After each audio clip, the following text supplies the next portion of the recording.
Добрый день. В эфире программа «Тема дня». Меня зовут Елизавета Ротарь. Гость в студии АТВ Михаил Влах, советник Башкана Гагаузии по связям с общественностью и СМИ. Добрый день, Михаил Петрович. Приветствую вас. Роль советника Башкана – это очень ответственная роль. Скажите, пожалуйста, что входит в обязанности советника и какие ключевые задачи и приоритеты Башкана Гагаузии на данный момент? Роль советника – это, знаете, на мой взгляд, чувствовать, что происходит внизу. Это общение с общественностью, с народом.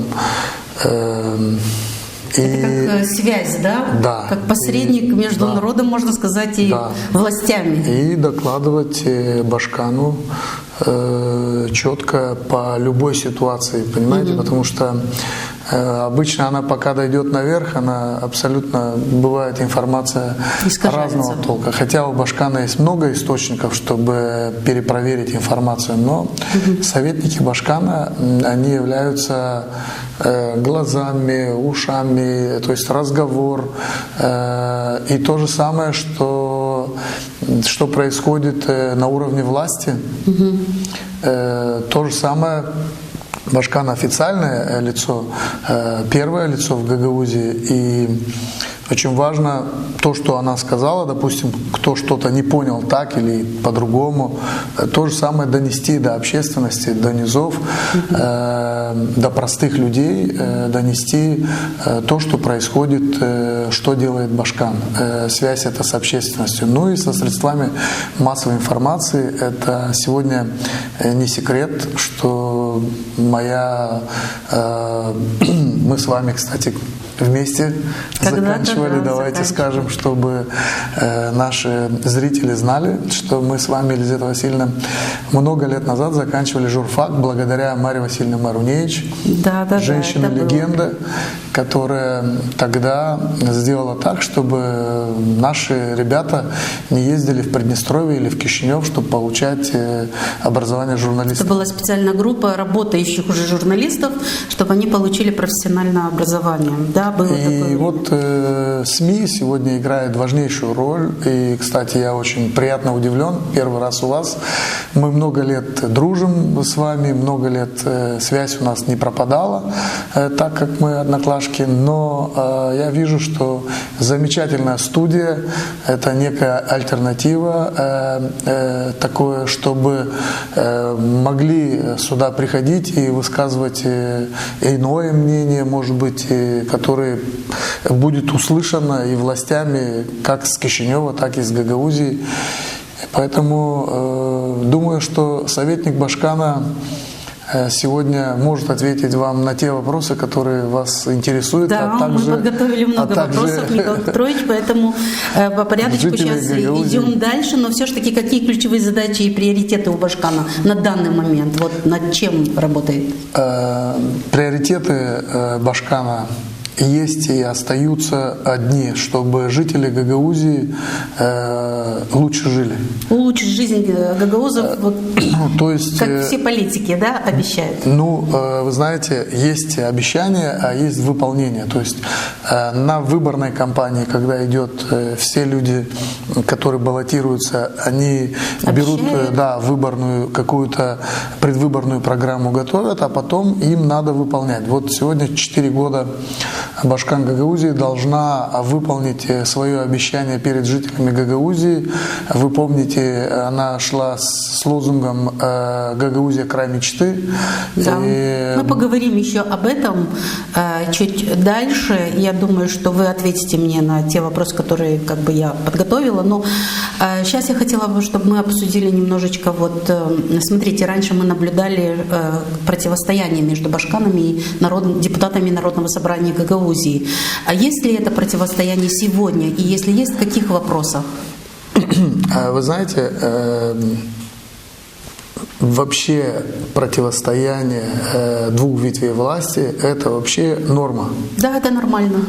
Когда не спорим, но... законодательная власть отстаивает свою позицию, правительство отстаивает свою позицию. Но в Гагаузии мы наблюдаем много лет, когда между законодательной и исполнительной властью есть взаимопонимание, очень много вопросов решаются во благо людей. То есть это на протяжении... На данный момент это взаимопонимание есть? Да, конечно. Думаю, что Гагаузия видит, что сегодня, если до недавних пор госпожа Башкан была не рукопожатным, то сегодня объявили уже и руководителя Гагаузского парламента тоже не рукопожатным. Подальше поговорим, но это говорит о том, что сегодня и, безусловно, там есть споры, это нормально, но уже как-то оно обходится, как говорится, в кабинетных, в комиссиях, обсуждают, спорят. Это не только касается бюджета или каких-то других важных приоритетных задач, которые стоят перед Гагаузией, но это уже, мне кажется, и народ Гагаузии видит последние поездки, встреча с Матвиенко в Российскую Федерацию, в Турецкую Республику, в другие страны. То есть есть контур, обозначенный ветвью власти, как законодательной, так и исполнительной. На мой взгляд, это лично мое мнение, не как советника, а как жителя Гагаузии, и тем не менее и как советника, что можно дойти до определенных задач только в единстве. Поэтому сегодня депутатский корпус, там есть и живая оппозиция, и бурные дискуссии мы видим, но... Да, наблюдаем за этим, как идет заседание. Но работа двигается, и я вообще хочу сказать, что в Гагаузии не должна быть никакая оппозиция, мне так кажется. Конечно, мы должны там до выборов выстраивать свою позицию, чтобы избиратель нас выбрал. А когда мы уже пришли туда, куда мы шли, да, мы тогда должны очень много говорить о коммуникации. То есть любые депутаты, любые члены исполкома имеют право часами говорить и приходить к одному общему знаменателю, чтобы от этого была польза населения. Но оппозиция все же должна быть, потому что иногда оппозиция подсказывает на некоторые ошибки исполнительной власти. Поэтому оппозиция должна быть. Это как, скажем, что если в реке щука есть, то карась не дремлет. То есть, как бы так. Оппозиция – это хорошо. На последнем заседании Народного собрания Гагаузии были приняты ряд изменений в законодательство. А скажите, как исполком на это реагирует? К примеру, вводится такое понятие, как избирательная ценза, да? Что это значит? И, скажем, на выборах Башкана смогут голосовать только те люди, которые живут в Гагаузии не менее 3 лет, да? Там озвучивались такие изменения. Или депутат может быть избран только тот, кто живет более 3 лет в Гагаузии, или же Башкан должен проживать в Гагаузии не менее 10 лет. Как исполком реагирует на эти изменения? Вы знаете, я вам хочу сказать, что не все гладко. В любом случае идут споры, дебаты. Я сейчас не буду их, как говорится, все это раскрывать. Но если вы меня спросите, я вам скажу, что я также солидарен с этим, что то, что сейчас вводится, мне кажется, мы отвечаем на вызовы, которые сегодня есть не только в Гагаузии, и в стране в целом. Поэтому, чтобы депутат избирался, или мэр того или населенного пункта, или округа, или же глава Гагаузии, это нормально, когда сегодня вводятся в такие рамки. Почему? Потому что мы об этом много лет говорим. И общественность об этом говорят, и патриоты, и те, кто создавали Гагаузию, они говорят, чтобы власть была здесь, рядом с нами, да. Чтобы она чувствовала то, о чем я вам сказал в начале передачи, чтобы она чувствовала эту проблему. То есть вы же видите сами, вы журналист, причем с большим стажем, и вы так же, как и я, общаетесь с народом, у вас есть много родственников, вы сами в кредитах знаете, как все вот это вот строится. Сегодня услуги очень дорогие, сегодня заработные платы в Гагаузии на порядок ниже, чем в стране в целом. Сегодня пенсии, вы знаете, в каком состоянии. И вот это, что вводится, это говорит о том, что Гагаузия хотела бы и через 50, и через 30 лет сосуществовать, потому что если мы сейчас что-нибудь упустим, то есть, вы видите, центральные власти и так нас потихонечку шельмуют, потихонечку, к великому сожалению, забыли. Это молодежь, которая пришла к власти, они-то и не помнят, они в садик ходили, когда наши отцы-основатели с отцами-основателями Республики Молдова, современной Молдавии, то есть договаривались между Комратом и Кишиневым, были определенные договоренности, при которых мы согласились войти в общий дом в состав Республики Молдова. Мы жили в этом доме.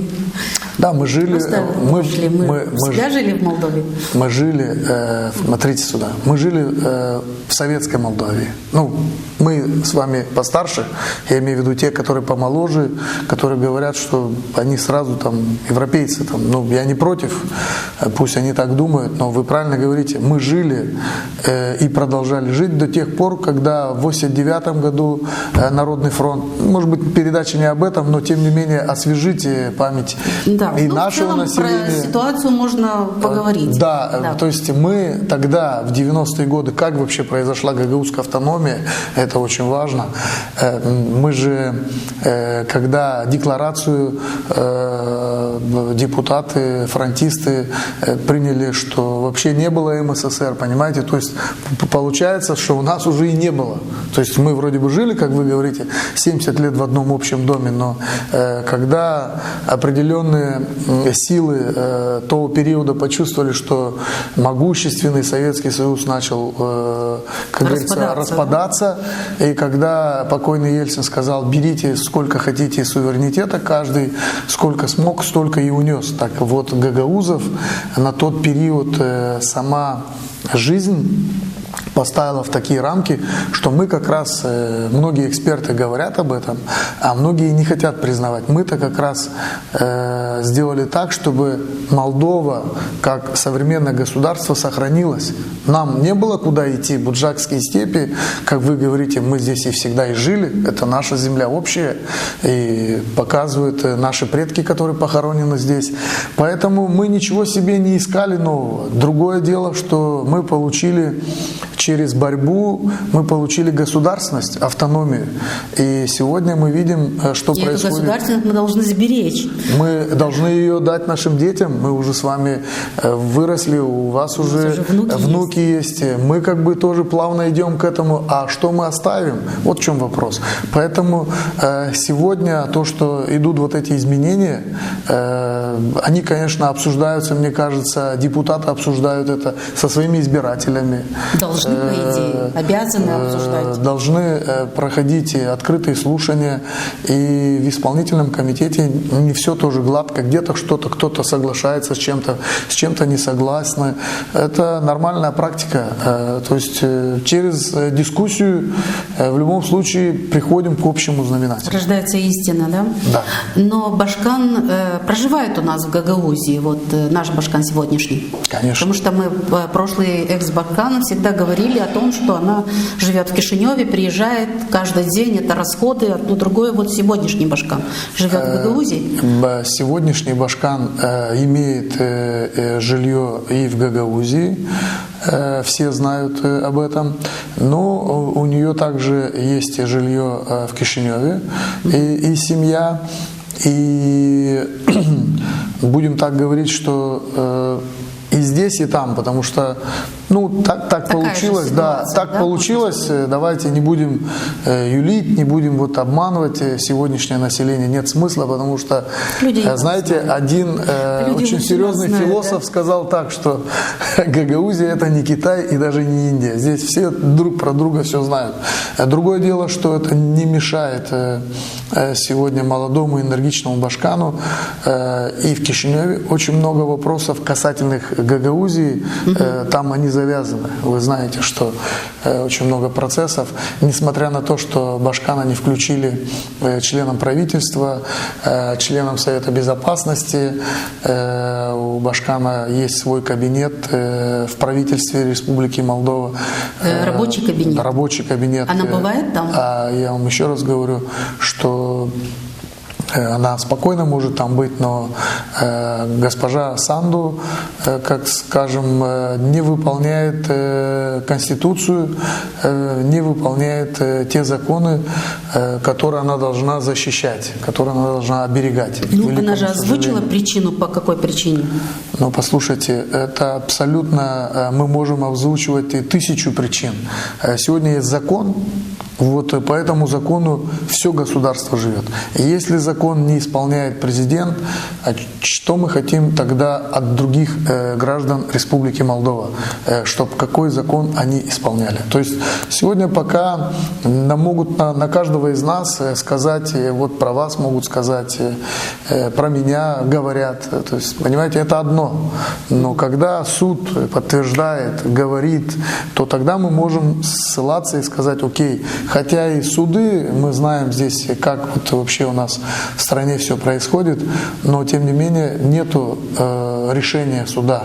У нас есть другое решение суда, которое должны исполнять. То есть у нас есть ЦИК, который сказал, что без нарушений выборы прошли.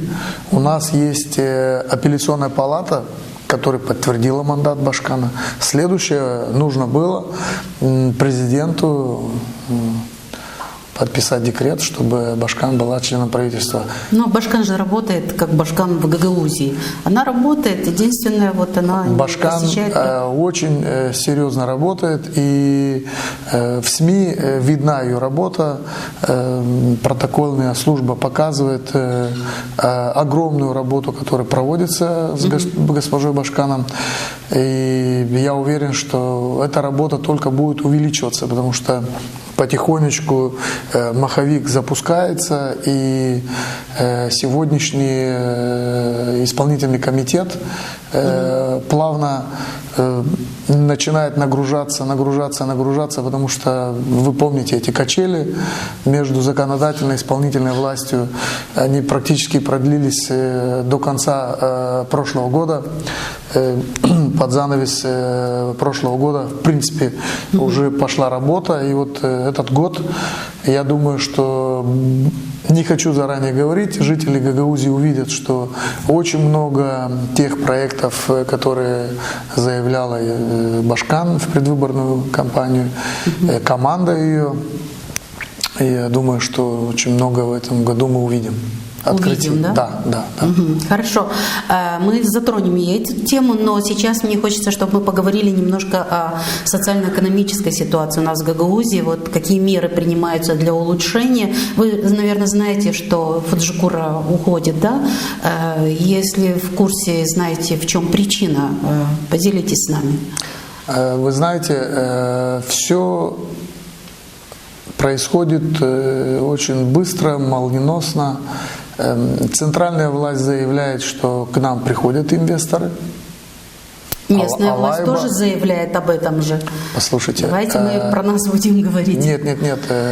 Фаджикура — это такой крупный проект. Это серьезная компания. Знаете, есть же такое понятие «деньги любят тишину». Вот ну, и если в стране... Говорит ли это о том, что у нас не совсем тихо? Ну, по крайней мере, по такой крупной компании можно понять, что они свои активы хотят обезопасить, к сожалению. А в чем опасность-то?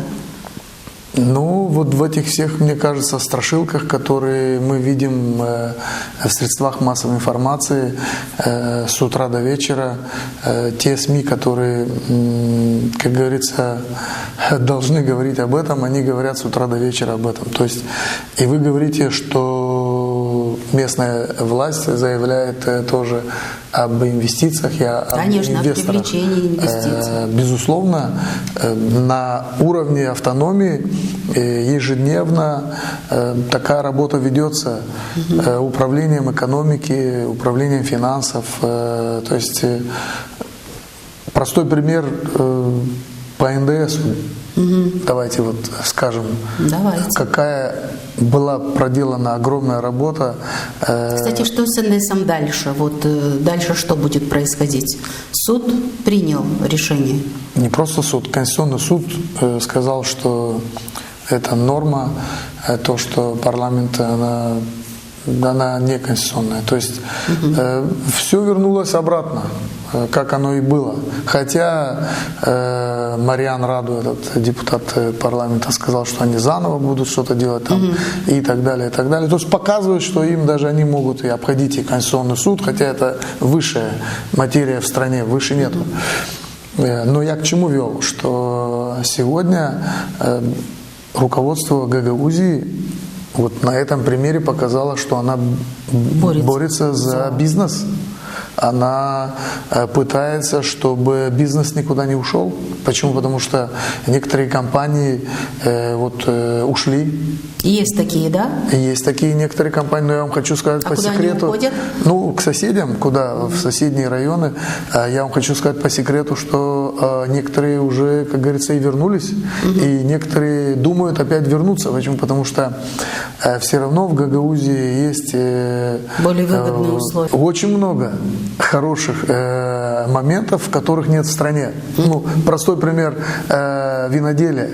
То есть у нас есть побратимские отношения, связи, и многие в стране хотят отсюда и здесь, как говорится, предприятия, чтобы регистрировали, не то, чтобы отсюда уходили. Поэтому центральная власть, когда планировала этот фокус, они целились на то, чтобы расшатать изнутри бизнес, потому что у любого бизнеса есть рабочая среда, которая работает.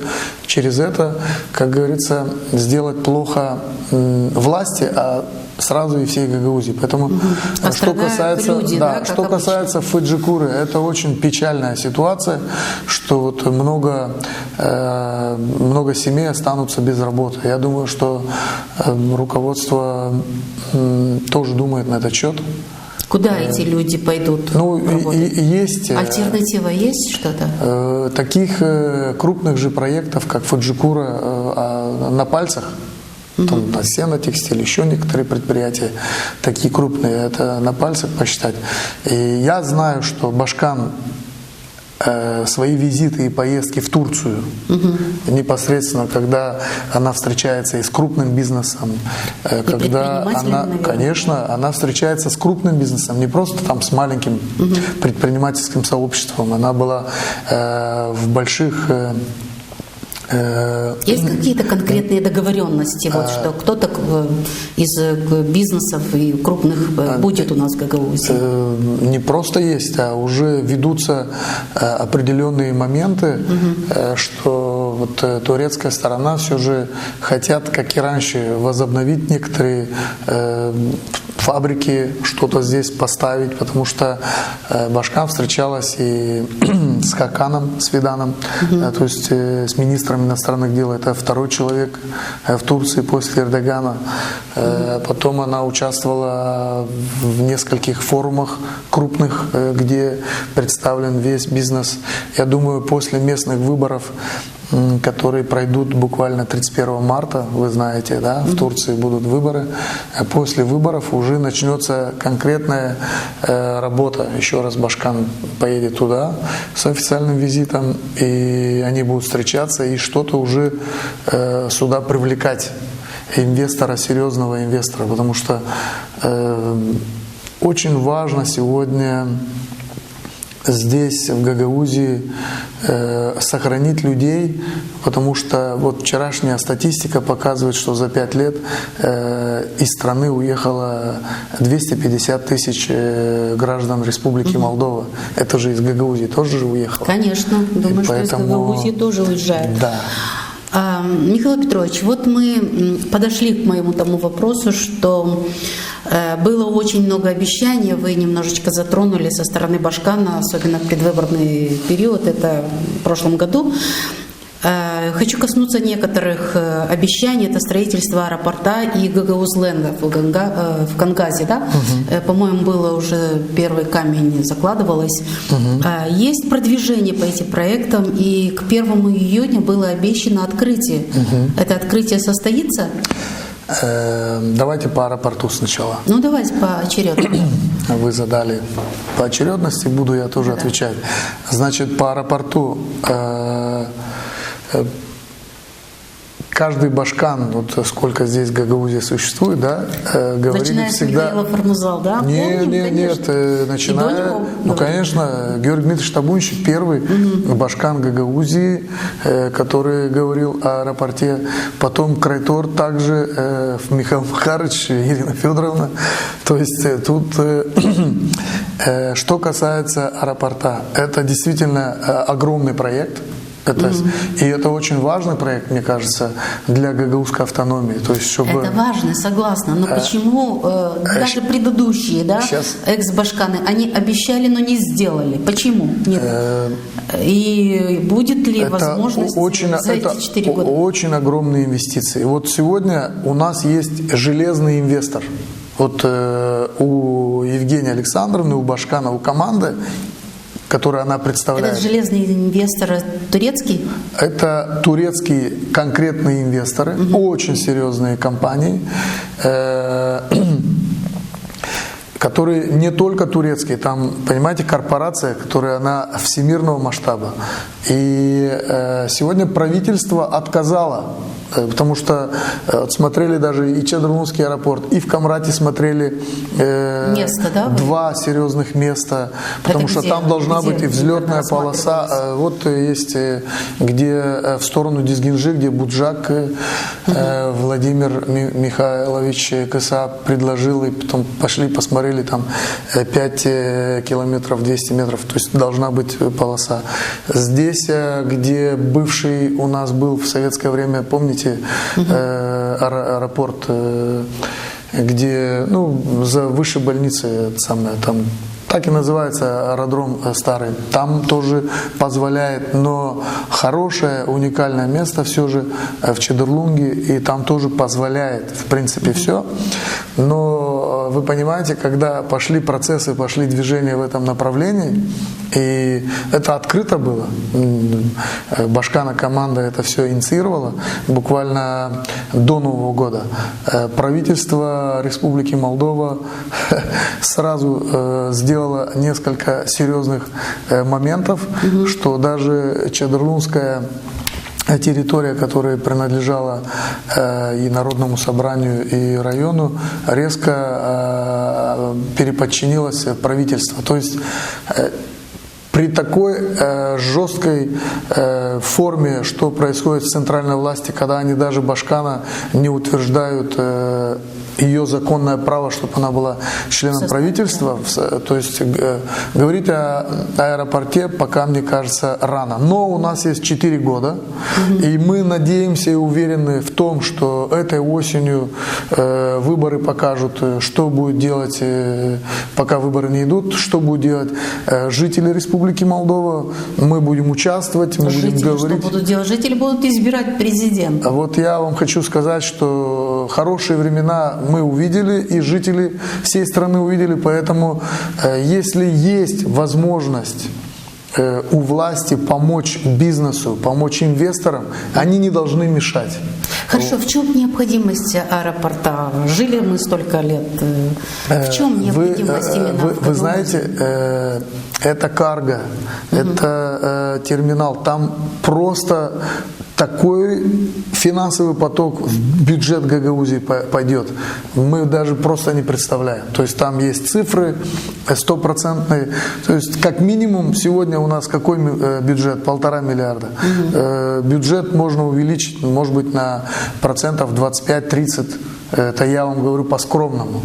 Потому что это же не просто аэропорт. Туда пойдет очень много других рядом составляющих предпринимательских деятельностей. Все это понятно. Сейчас касательно, да, сейчас касательно Огузленда. Да, давайте, это попроще, Гагаузленд, да. сделать. Гагаузленд, на самом деле, вы как сказали, буквально недавно закладывался камень. Почему в Кангазе? Я вам сейчас скажу, почему в Кангазе. Кангаз, если мы заходим... Хотя Кангаз тоже заслуживает. Большое село. Нет, не Кангаз тоже заслуживает. Но все думали, Кангаз что в Камрате. заслужил. Ага. Послушайте, все в Камрате невозможно. Индустриальный колледж, много проектов, более 200 миллионов ежегодно вкладывается в столицу. Это хорошо. Но у нас есть и Чедерлунга, у нас есть и Вулканешты, у нас есть другие района. И у нас есть села. Вот если мы посмотрим, Елизавета Васильевна, в Википедию мы зайдем и просто напишем «самое большое село в Европе» или «самое большое село в мире», мы наткнемся на Кангаз. Да, вот с этих убеждений и руководство Гагаузии, и спонсоры, которые подарят этот проект Гагаузии, который абсолютно будет, как в Архиленде, все бесплатно. То есть там будет, все дети будут, все абсолютно будет бесплатно. Так вот, хороший сегодня... показательный пример был перед Новым годом, вот карусели. Но вы же видели, более 30 тысяч детей. Да. Вы представляете, не только с Гагаузии, с ближайших сел, с ближайших детей, городов, да, с ближайших районов. Люди приезжали. Поэтому я и спрашиваю, люди поверили в Гагаузленд. Будет ли открытие? Гагаузленд обязательно будет. Мы хотели бы верить в то, чтобы, как и сказал не меценат... верить, Михаил, вы должны это сделать. Нет, я еще раз говорю. Да, как сказал меценат Илон Шор, который для него слова, которые он говорит, они очень важны, и мы это знаем по Аргееву, по Аргеевскому району. Причина, опять же, в чем? Вот я вам говорю, власти, центральные, вот всячески пытаются постоянно делать подножки. К великому сожалению, это так. Для чего они это делают? Посудите сами. Для Гагаузленда, я думаю, это должны гагаузские власти делать. Не, это вам так кажется. К великому сожалению, когда мы начинали программу, очень многие структуры подчинены уже в Кишинев и в Кагул. У нас у местной власти мало рычагов идут влияния. Реформы в стране. Послушайте, реформы, когда идут, всегда мы договаривались, еще раз говорю, между Камратом и Кишиневым, что любые реформы, север, центр, юг, Гагаузия. Но мы проспали 30 лет, Михаил. Это же не за один год, это не в этом году. Послушайте, с АПами и с Вилами мы же не можем выходить на... У нас экс-Башкан была членом правительства. Она что, не замечала, что у нас переподчиняют куда-то наши структуры? Они сами, как говорится, без зуба, к сожалению, отдавали это все. Но сейчас не об этом. Да. Значит, Гагаузленд уже запущен. Так. Уже начались строительные работы. Те, кто жители в Кангазе, они знают это. Они видят это. Конечно. Поедем, и мы посмотрим. Вы поезжайте обязательно, посмотрите. Мы верим в то, как вы говорите, вы должны верить. Мы верим в то, что... Мы верим, а вы должны делать это. Послушайте, команда делает, команда Башкана и меценат делают для того, чтобы дети 1 числа июня обязательно вышли, как говорится, на это радостное событие, где такой парк, такой аттракцион будет. Но я вам хочу сказать, смотрите, даже если, мы сейчас просто говорим, я говорю как частное, предполагаю, да? Мы даже если зайдем туда месяц позже, или как, к слову, и это останется в Гагаузии подарок навсегда, для детей, конечно, приятно будет 1-го, это на День детей, это ассоциация, все ждут. Но любой родитель знает и понимает, что в это лето, осенью, весной очень много детишек поехало в в Архиленд. Здесь автобусы. Да не только дети, взрослые туда ездят. Тысячи детей. Были специально автобусы, которые со всей Гагаузии дети поехали туда. И, конечно, они знают то, что вы говорите. Зимой детишки в холод выходили. Поэтому все ждут. Мы, конечно, руководство и меценат делают все, чтобы это было вовремя, в срок. Но еще раз вам говорю, есть любые форс-мажорные моменты, которые могут отбросить проект на небольшой период. Злые языки только и хотят, чтобы этого не было. Но я знаю точно, что этот проект двигается, и он будет, и даст Бог, будет в срок. Угу. Но это крупный проект. Частично будет в срок? Конечно, это будет, я уверен, что будет в срок. Вы знаете, мэр населенного пункта Кангаз, он, наверное, самый счастливый, что вот этот проект остался в Кангазе. Что он даже когда переизбрался, мы с ним часто говорим, он тоже очень много делает. И совет, я хочу поблагодарить, пользуясь вашей студией, вами, вашим приглашением, я хочу поблагодарить мэрию и совет Кангазского сельсовета. Приняли быстро решение, да? Очень много и сейчас делают советники и совет, буквально большинство. Там они постоянно единогласно это все делают, чтобы этот проект сохранился, был в Кангазе. Почему? Потому что все понимают, вот даже если по Аргееву мы посмотрим, 1 миллион человек в год приезжают. Вы представляете, Павел Вережан, бывший мэр Аргеева, ну и Илан Миронович неоднократно говорил, в 4 раза бюджет увеличился. То есть дети-то все бесплатно, на вот подготовка, покушать там, здесь, все равно родители берут с собой какие-то копеечки, то есть бюджет села в Кангазе увеличится. Бесплатные. Все бесплатно, все аттракционы. Но там же мы же пойдем покушать, попкорн, конечно. Одно, второе, третье, гюзля мельку гагаузскую, там водичку, там компоты. Содержат там за счет этого нет. Бюджета? Нет. Будет содержаться компанией Угузленд, как и в Аргееве. Там ни копейки, ничего не платится. И это не будет содержаться отсюда. Я имею в виду сам бюджет города, населенного пункта Кангаз, увеличится, потому что люди будут приезжать со всего юга Молдавии, не только с Гагаузии. И поэтому, отвечая на ваш вопрос, Кангаз не только что он самое большое село, но вы посмотрите, он находится посередине Гагаузии. Если взять с Дизгинжи, с Буджака поехать, он находится в середине. Если вулканежские наши друзья и Чедерлунские, он также находится в середине. То есть локация уникальная. И в очень удобном месте. То есть мы долго смотрели, было несколько вариантов, как вы говорите, был и Камрад, был и другие города, но вот мы остановились на Кангазе. Поэтому Угузленд будет, уважаемые жители Гагаузской автономии, и верьте. И в срок. Хорошо, Михаил Петрович, давайте немножечко поговорим о гагаузском языке, да, о развитии гагаузского языка. Вы немножечко там сказали чуть выше на гагаузском. Да, вот какие меры принимаются для сохранения гагаузского культурного наследия? И конкретно давайте по развитию гагаузского языка. Вот меня вот всегда интересует вопрос, когда же мы начнем говорить на гагаузском языке, вот на заседаниях исполкома, или же на заседаниях Народного собрания, или же на заседаниях муниципального совета? Что для этого нужно? Нужен закон? Нужна какая-то порка для гагаузов? Вы знаете, это, мне кажется, самая больная тема всех гагаузов, которые создавали Гагаузию в свое время. Для этого же создавалось, да? Да, конечно. И, вы знаете, говорят, рыба гниет с головы, да? Так есть же поговорка. И наоборот, голова, она ведет и двигает. Наша голова процесс. Здесь в Гагаузии, не забываем, что мы говорим про Гагаузию. Да. И вот я вам хочу сказать, если вы зайдете на страницу новоизбранного Башкана, нынешнего Башкана, она все посты пишет на 2 языках. То есть этого не было раньше. Ни один Башкан. То есть пытались сначала, потом закрывали эту тему. Это первое. Второе. Научный центр имени Маруневич. Это все хорошо. Сейчас. Это их работа. Сейчас. Они работают, да. Сейчас. Мы плавно подойдем. Проводит огромную работу, чтобы гагаузский язык развивался.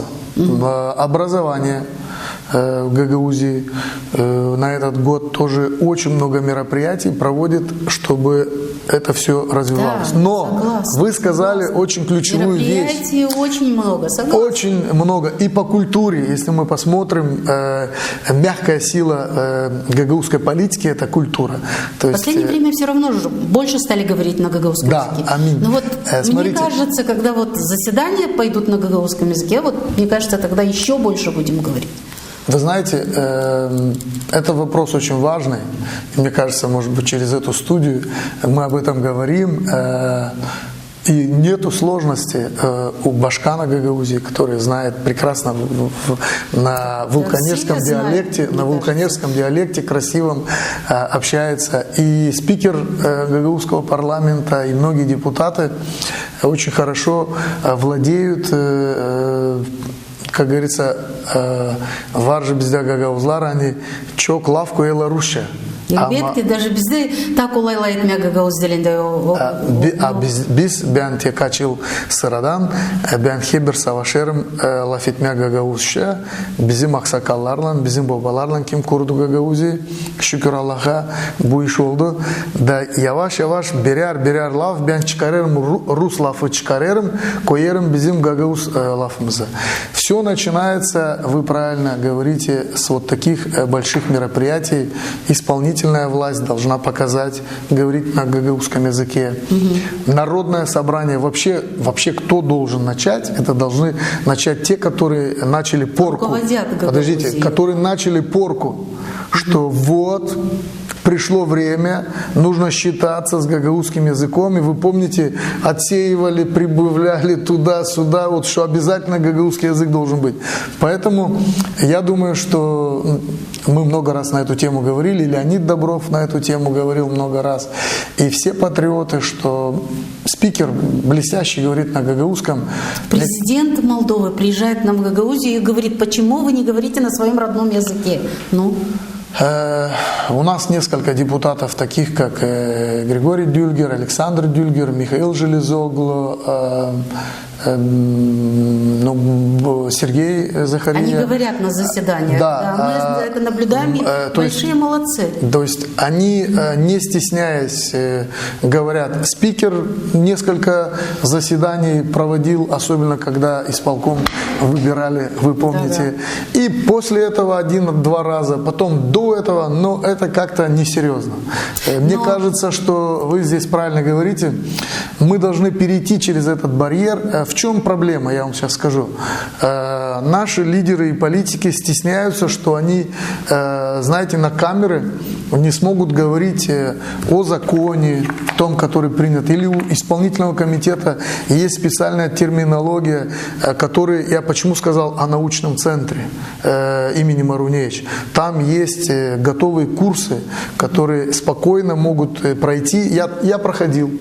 Я прошел эти курсы для себя, а не для кого-то, чтобы я-то знаю гагаузский язык с детства, у бабушек, дома. Речь, да, есть терминология. Есть, и мы не должны стесняться проходить. Вот чему нужно у молдаван порадоваться и за них порадоваться тоже, то, что 30 лет они зря в государстве, как говорится, не жили. Они на уровне государства очень серьезно подошли к своему родному языку. Плохо то, что они буквально много... Не гордиться, мы должны учиться этому. Нет, несколько лет назад, конечно, извиняюсь, они отказались от своего языка родного, сказали, что соседний язык это их не родной, но... Это им решать, это не нам решать. У нас в Конституции написано, какой у нас государственный, и у нас в законе об особом правовом статусе в уложении в Гагаузской Конституции тоже написано, какой государственный у нас.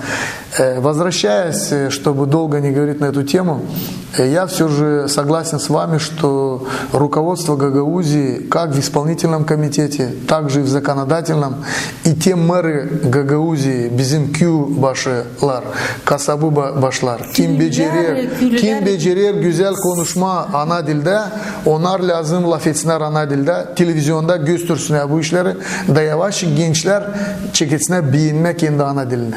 Güzel dil bizde var. У нас очень красивый красивый язык. Да. У нас старотюркский, огузский язык, который действительно в тюркском мире говорят, что вы этот язык предков сохранили. Я вот честно был в Кыпчаке, меня пригласили, когда на юбилей 10-летний референдум, отойдем от темы чуть-чуть. И я был в лицее. Ну, и как модератор там ребята вели всю программу на нашем родном языке. Но вот говорят, что вот мы умираем, язык умирает. Так классно, Елизавета Васильевна. Вот прямо... Приятно, да? И ведь можем, в исполнительном комитете у нас все говорят, и Башкан, и первый, и второй зам, и почему эта порка произошла. Башкана, посоветуйте Башкану, скажите только на гагаузском языке. Вот сказали на гагаузском языке, вот так и будем говорить. Давайте я вот после этой программы хочу вам сказать, что мы неоднократно говорили на эту тему. И мы, вот вам честно скажу, мы между собой, на самом деле, вот в разговорах везде мы говорим на гагаузском языке. Вот и Башкан, и спикер, и депутаты. Вот без телекамер. Как бы эта идея не моя, это идея Доброва Леонида. То есть он, когда говорит, первый раз он был Башканом Камрата, это же его тоже идея Башкан. То есть, и он мэром говорит, Камрата. ну мэром, ну тогда это не было мэром, вот тогда в 92-м, это как Башкана Гагаузии еще же не было, еще была Гагаузская республика, у нас был президент и был Башкан Камрата. Так вот, Леонид Федорович, который был этим Башканом Камрата, о сөйлерани, о гелярды, да хеп лайдарды пак Гагаузделда. Хепси союз Берлин далды, onlar laf ederdiler Rusça, yıl. Sonracım ikinci yılla hepçi dişler Gagauzdelina. Siz doğru söylesiniz. Çekediler, baştan hepçi çekediler. Çekeçiz konuşma ana dilimizde elbette hepsi olacak. Надеюсь. Тоже. Ловлю на слове. Я обязательно передам. Да, многие в СМИ Молдовы обсуждают поездку главы автономии в Россию. А что мы имеем в результате, скажите, вот этих встреч? С чем вернулась Башкан? Вы больше общаетесь. Расскажите и нам, пожалуйста. Ну, во-первых, открыто было. Башкан давала потом пресс-конференцию, все видели ее. И она открыта, Башкан, на ее странице. Все мы можем прочитать, увидеть. Было много встреч на высоком уровне, включая президента Российской Федерации, Валентина Матвиенко, губернаторы. У нас, я хочу напомнить, что порядка 12 или 13 побратимств с регионами.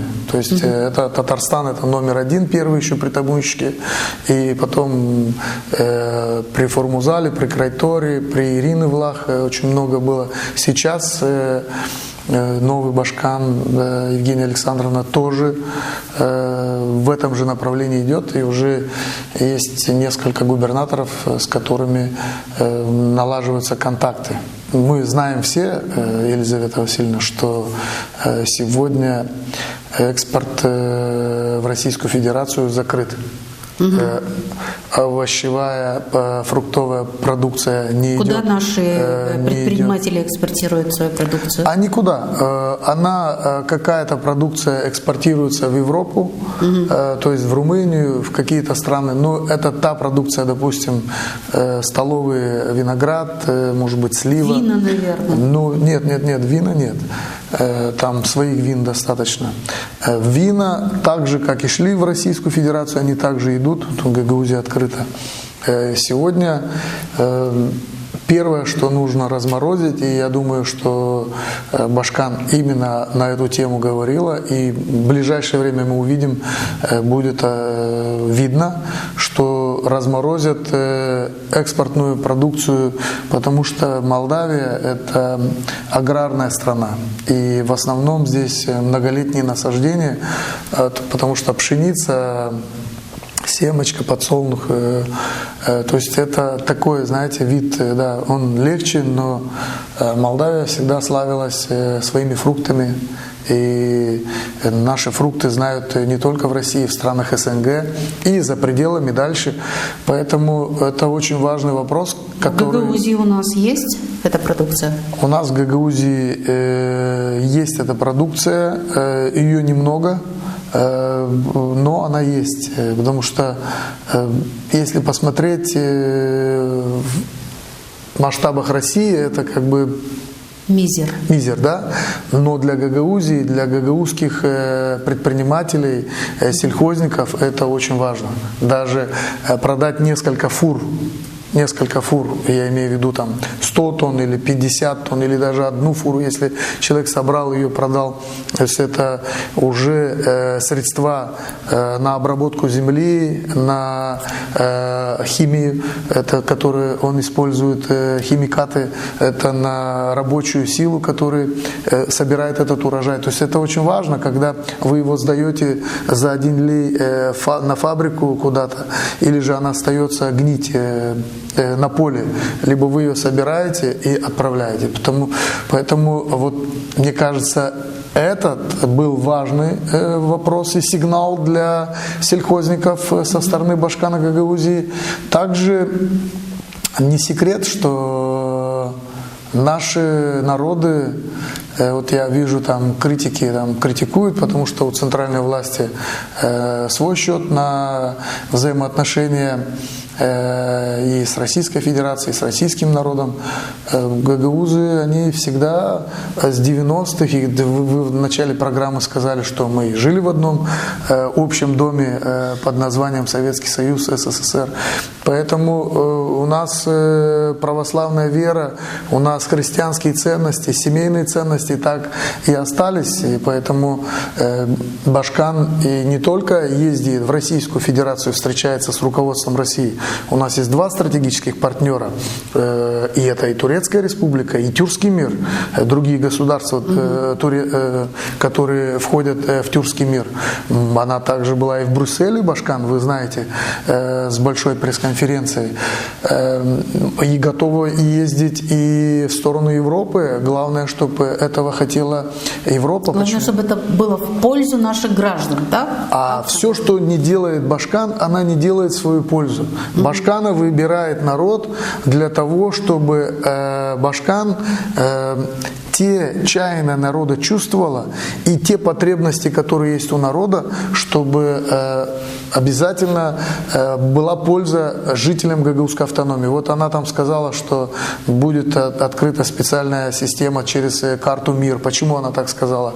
Потому что инвесторы сегодня, причем которые по белому отправили Гагаузии через специальный счет там более 15 миллионов, чтобы пенсионерам, которые нуждаются в этих деньгах, получали то, что Башкан говорила в своей предвыборной кампании. То есть власти арестовали. Помогать надо, но надо, чтобы все было законно. Еще раз вам говорю. А что значит незаконно, если есть деньги? Такое было всегда, и у власти Республики Молдова приезжает же куча денег, которые показывают, что эти чистые деньги. Их надо проверить просто и посмотреть. А их берут и арестовывают. То есть это неправильно. Поэтому то, что Башкан была в Российской Федерации и встречалась на высшем уровне с руководством, от этого получат пользу жители Гагаузской автономии. Я в этом убежден. Поживем, увидим. Увидим. Михаил Петрович, активно обсуждалась в социальных сетях и ваша поездка в Мальдивы, да, или в Бали. Это, конечно, ваша личная жизнь. Да. Захотите, скажете, но вы все же публичное лицо, не могу вам не задать этот вопрос, потому что я думаю, что наши зрители ждут от вас какие-то комментарии по этому поводу. Смотрите сюда. Так где вы были? А то говорят... Мы с семьей были на Мальдивах. Ну, имеете право. Послушайте, отдыхать, сейчас имеет право любой, кто человек может позволить себе и в любом месте. Это, понимаете, высосано из пальца. Почему? Потому что, мне кажется, такие люди, которые вот как мы, ну, как я, давайте, чтобы, коль вы меня затронули, такие люди, как я, которые находятся постоянно под пристальным вниманием журналистов. Не только под пристальным вниманием журналистов. На острие ножа. Мы постоянно выступаем на тех или иных позициях, что касается Гагаузии. Мы выступаем на тех позициях, что касается среднего и малого класса. И вот эти вот журналисты, которые все вот это вот затронули, а затеяла это все одна гражданка немецкого происхождения, которая взяла профиль, она не у меня брала, у моей супруги, которая в Инстаграме... Секунду, я сейчас отвечу, я отвечу открыто. Сняли с ее Инстаграма фотографии, да, потом типа они там провели расследование, но как я сказал в своем ответе, если вы там смотрели его, не смотрели, он был и в Фейсбуке, он был и в ТикТоке, там десятки тысяч просмотров, что следствие, которое вели Колобки, двойка им за следствие. Почему? Потому что Колобки это кто? Колобки это те, которые вот наши коллеги в кавычках, которые собирали вот эту информацию, и так они и не собрали. Нельзя так про коллег говорить, потому что журналисты работают. Нет. Вот слушайте сюда. Если они сочли нужным, что это нужно освещать. Ну послушайте, почему они не освещают программу президента, которая сегодня довела вот эту ситуацию, то, что мы говорили, что 250 000 людей уехали, а они обслуживают с утра до вечера, говорят, что это хорошо. А Михаил Влах, который не имеет отношения к власти, я сегодня советник на общественных началах. Зарплату не получаю. Зарплату не получаю. Я у вас с кармана не взял, я у Михаила Серкелету не взял, откуда вышла эта информация, и у Ольги Парзани тем более я не взял никакую копеечку. Я не зашел к пенсионеру в карман, не взял. Сегодня наша компания, семейная компания, это легко проверить. Вот я вам сейчас первый раз, вы мне задаете вопрос, я отвечаю. Наша семейная компания, которая много лет занимается экспортом, и не только в Российскую Федерацию, экспортом фруктов, она платит также налоги. Вы можете проверить, какие налоги. Там многие рассказывают, что он не работает, он безработный, что он там делает, что там моя супруга делает. Моя супруга имеет право делать то, что она считает нужным. Вот она работает, она платит налоги. Агент, мы ее не трогаем. А как вы ее не можете не трогать, потому что все взято не с моей. Вот на моей странице вы это не увидите. Она, как любой нормальный человек, женщина, она у себя в закрытом профиле, и какой-то друг, там, друг в кавычках, передал эти все фотографии. Это же не было на показ, что вот мы там крутые показываемся. Мы летом обычно берутся эти путевки, когда они стоят недорого, заказываются. И вот сейчас, когда в Турцию будем уезжать, или как, оно заказывается всегда заранее бронируешь билеты, все вот это вот. И там какая сумма, можно было 5 семей поехать, вот то, что там писали, считали. Кстати, я очень благодарю, пользуясь вашей студией, я хочу поблагодарить всех, кто оставлял комментарии. Я не смотрю, но моя супруга, моя дочка, взрослые уже, они смотрели. Значит, в защиту Михаила Влаха и семьи выступило подавляющее большинство. На всех, где это все обсуждалось, люди сказали, что, слушайте, кто работает, тот умеет и любит, и должен отдыхать, и неважно где. Меня просто удивило тот момент, что вот Нокта меня сравнила с бедностью людей. Вы понимаете, вы читали же там полностью статью, раз вы задали. Нет, но это несерьезно с вашей стороны. Вы решили задать мне вопрос, но не читали конкретно все. Так вот я вам говорю, статья была контур такая нападающая, чтобы очернить в первую очередь главу Гагаузии, что вот там советник какой-то, куда-то он там ездит, что-то он там нигде ничего не делает, а вот он даже туда, куда-то он поехал. Страшно страшно представить. Так вот, и они поставили вопросы, потому что я на многих митингах, на многих мероприятиях выступаю с критикой в адрес центральной власти, потому что хорошие времена так и не наступили. Жители страны 50% уехало. И сегодня господин, коллега наш, они поставили в этой статье четко, что вот бедные здесь как бы голодают, а вы поехали туда. А я что, президент страны? Подождите. А я кто? Башкан Гагаузии? А я кто? Вот почему мне ставить вопрос, что, дескать, вот там надо мясо им купить, там рыбу, то, что вы там говорили, а вы вот поехали туда. Эти вообще, друзья мои, вопросы к тем, у кого вы обслуживаетесь. И с утра до вечера вы где получаете ваши указания. Вот мой ответ вам такой. Мы ездили и будем, конечно, ездить. Это не криминально, послушайте. Мы и работаем, семья у нас работает, слава Богу, и супруга, и не один год мы показываем показатели. Друзья мои, я думаю, даже взяли бы материал бы и проверили, что в некоторые годы наша компания, когда в хорошие времена была номером 1 в Гагаузии по экспорту фруктов, в республике она была 14-я, 10-я. Вот если вы так хотите ставить вопросы, и платили, и платим налоги, и не 1 рубль, а за миллионы выходит, то есть если посчитать по времени, сколько было заплачено, и эти налоги уходят к этим пенсионерам, о которых вы говорите. Поэтому мне неприятно, вы знаете, что вот так наши коллеги-журналисты не с профессиональной точки зрения смотрят найти там причину, а смотрят укусить, ущемить, перевернуть вообще. И я вот вижу, коль коснулись, на Башкана идет огромная атака. И даже когда у Башкана был трагический случай, она потеряла отца. И вы понимаете, как можно назвать их коллегами, помойка, когда вот на главу Гагаузии, у нее реально горе, а там куча, льется, вот нехорошего, не хочу в студии говорить, так нельзя, ребята, мы не имеем права переходить вот эти вот границы, есть какие-то границы. Я же никогда не говорю, чем вы занимаетесь, Елизавета, или чем он занимается, или чем другой лично.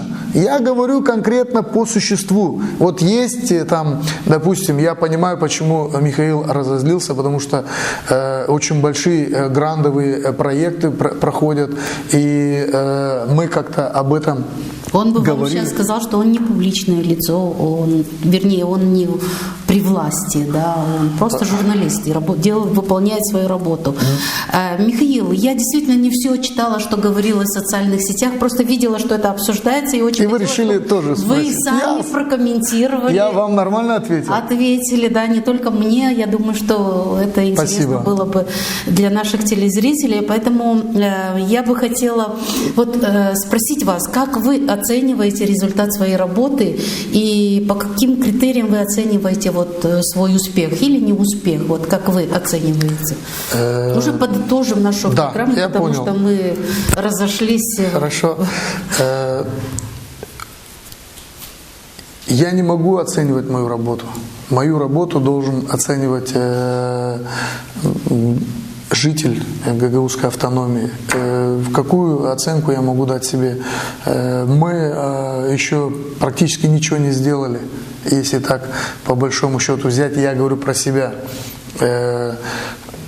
Еще очень много предстоит сделать для жителей гагаузской автономии. Моя вообще цель, вообще, чтобы вы понимали мою миссию, мою мечту, можем так скажем, я все эти годы находился и нахожусь возле отцов-основателей, начиная с президента Топала, и вы знаете, Исмар Уневич, Марья Васильевна, очень часто я, когда были уроки, вы помните, я их переводил на другой лад, это было 20 лет назад, но я их переводил на другой лад, чтобы понимать вообще, как создавалась Гагаузия, почему она создавалась. Вот вы сейчас сказали ключевую фразу, что гагаузский язык это главное, потому что Ататюрк еще говорил, если нету родного языка, если не будете говорить на родном языке, если Если народ не знает своего родного языка, то он служит другому народу и другому государству. Моя миссия, как Михаила Влаха, общественного деятеля или тем, чем я сегодня занимаюсь, очень важно сохранить и приумножить то, что было создано нашими отцами-основателями. А это государство Гагаузии, это государственность, которая вот в этих буджакских степях есть. И плохо ли, хорошо, я уже более 15 лет профессионально занимаюсь этим вопросом, то есть каждодневно.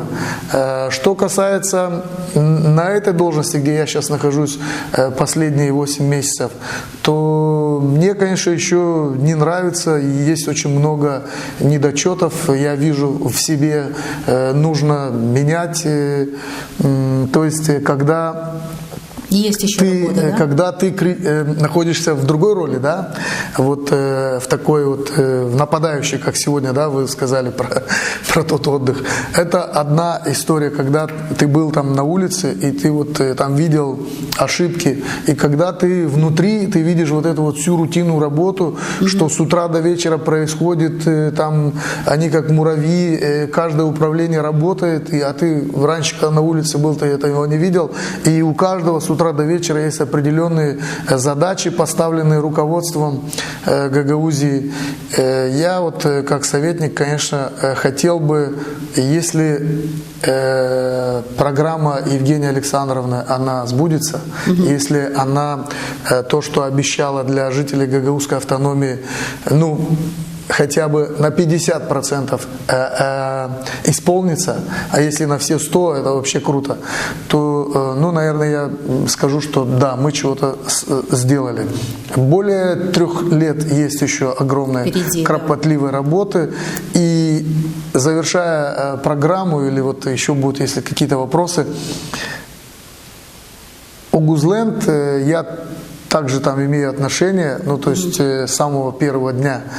Если детки пойдут туда отдыхать, где-то я в глубине души буду радоваться, что и моя какая-то часть в этом крупном проекте, потому что это не просто проект, это мегапроект для Гагаузии, Огузленд. Поэтому есть куда стремиться, есть куда расти, нам нужно двигаться. Единственное, через вашу студию хотел бы призвать всех жителей Гагаузии верить в себя, верить в семью свою, не покидать до тех пор, пока есть еще шансы остаться здесь, на родной земле, трудиться. Властям Гагаузии я бы хотел сказать, что сегодня руководство как работает, и Михаил Киндигелян сказал, только так можно успеха достичь, когда 2 ветви власти работают в одном направлении, исполнительная и законодательная власть. И оппозиция, вы очень правильно говорите, если нет оппозиции, то власть не чувствует барометр. Это как у нас сегодня с центральной властью происходит. Поэтому главная оппозиция, чтобы не переходили на личности. Вот это очень важно. И те журналисты, которые делают, как я сегодня сказал, какие-то материалы, которые пока они выполняют на 2, чтобы это, понимаете, чтобы, ну, показывать никаких вопросов нет, мы открыты. Есть очень много раз наши коллеги берут вот что-то, да, у них такая цель, вот они видят нас как недругов, будем так говорить, хотя я их вообще не считаю недругами, и тем более врагами. И они переворачивают ситуацию. Вот вы знаете, после этого думаешь, дать еще раз, чтобы опять, даешь еще раз, опять переворачивают.